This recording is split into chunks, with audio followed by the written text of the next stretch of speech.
What's up, you guys? Sean Ross Sapp, Fightful.com here with some really unfortunate news to report. Tiny Lister, who is probably better known as Deebo from Friday and WWF's Zeus, passed away at 62. Oh, man, the details are few and far between right now, but we'll let you know what we know, and we'll share some memories, of course. This is really, really sad. I mean, I know that there is a whole host of our viewers, especially because we appeal to a bit of a younger demographic than many wrestling websites, that don't even know he was in WWF or WCW or anything like that. But it's very sad. It's always sad to see anybody go, especially somebody that you grew up watching, like Tiny Lister. But TMZ had reported that law enforcement informed them that Lister was pronounced dead on the scene after they were called to his Marina Del Rey apartment just before 3 p.m. local time on Thursday. The coroner was at his apartment in Marina Del Rey, but no official cause of death has been announced. I mean, anybody who grew up in the 90s and even after that probably grew up with Tiny Lister in some way. I mean, my favorite band is Sublime. He was in one of their biggest hit videos, Santeria. There was, of course, Friday when he played Deebo. That is an iconic role that transcended movies. It transcended even what started off as a cult classic and became just a classic. I mean, you would hear people say if something got taken from somebody, you'd hear them say it got Deebo'd. The My Bike Punk, all that. I mean, that is iconic stuff. And of course, he was in Next Friday as well. But even beyond that, like, I mean, this guy was in some really, really big movies. Batman the Dark Knight. He was the con on the ship that turned over a new leaf and surprised everybody through the switch out the window. Of course, he was in Jackie Brown. He was in so many things. Not just that, but all the music videos that he was a part of. I mean, Iggy Azalea. Of course, he was in the Ice Cube video in conjunction with Next Friday.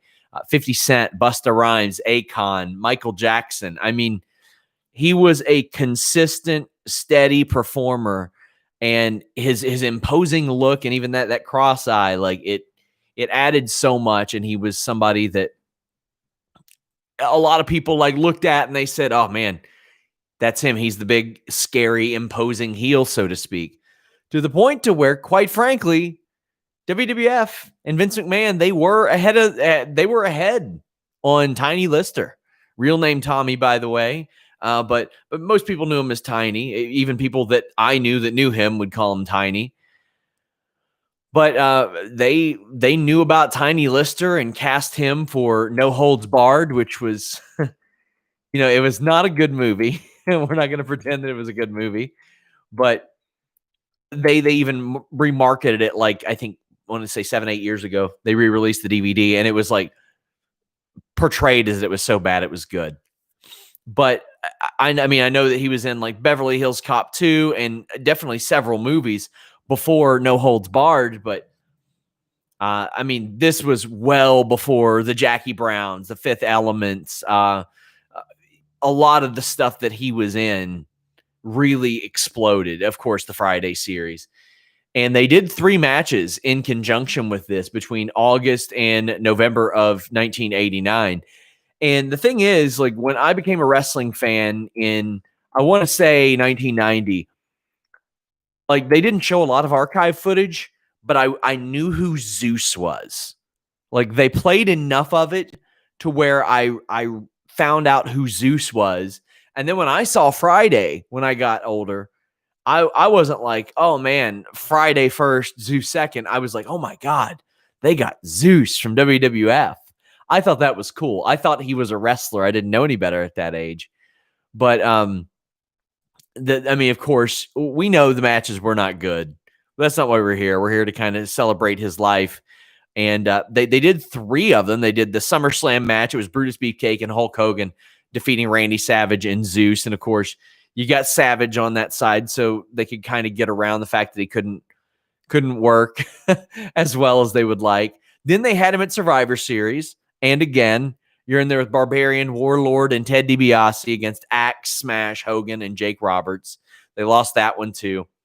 And then they had the No Holds Barred Steel Cage match. So this was for No Holds Barred, the match, the movie. And if you guys haven't, I encourage you to check out the Bruce Pritchard podcast that he and Conrad Thompson did, where they talk about this at length, because Bruce Pritchard was all up in this. He was all for this. And this was Beefcake and Hogan against Savage and Zeus again. But after that, he didn't do any more WWF appearances. He did do a match against Abdullah the Butcher, I want to say about 7 or 8 months after that in Puerto Rico, and he won that. And after that, he stayed out of wrestling for about 5.5, 6 years, and he came back in one of the worst possible ways you could. He reappeared in WCW as Z Gangsta, and there's a lot of people who don't even remember this. I barely do. And that's because it was diluted so much. He was a part of the Alliance to End Hulkamania with Arn Anderson, the Barbarian, Ming, Lex Luger, Kevin Sullivan. Who else? There were a bunch. Jeep Swenson, R.I.P., the guy who played Bane in the Batman movie in the 90s. He was a part of that as well. And it was that Doomsday Cage match, Hogan and Savage. And I'm sure that Savage being a part of that match probably made Tiny Lister feel comfortable and more at home. But that was the last match he ever did. He wasn't a part of wrestling anymore after that. And that match got horrible reviews. But everybody knows who Tiny Lister is. If you're watching this and you don't know who Tiny Lister is, or if you're like, oh, I can't put a face to the name, Google him, and you're going to immediately put a face to that name, and you're going to say, of course, I know who Tiny Lister is. He appeared in Goldmember, Austin Powers movie, and of course, a lot of stuff like Little Nicky that didn't really take off, but a lot of people probably ended up seeing somehow. He did so many different things up until, recent years. I mean, he did a voice in Zootopia. That was $1 billion movie, and he did the voice of Finnick in that. And it's sad to see him go. He is a part of so many people's, not just childhood, but their adulthood as well. And we definitely want to extend our condolences to the friends, the family, the fans of Tiny Lister. We do not know what happened as of yet, but we just, again, we hope that family is doing okay. We hope that his fans and his friends are doing okay. And we hate to see this. Rest in peace, Tiny Lister. Rest in peace, Zeus. You will be missed.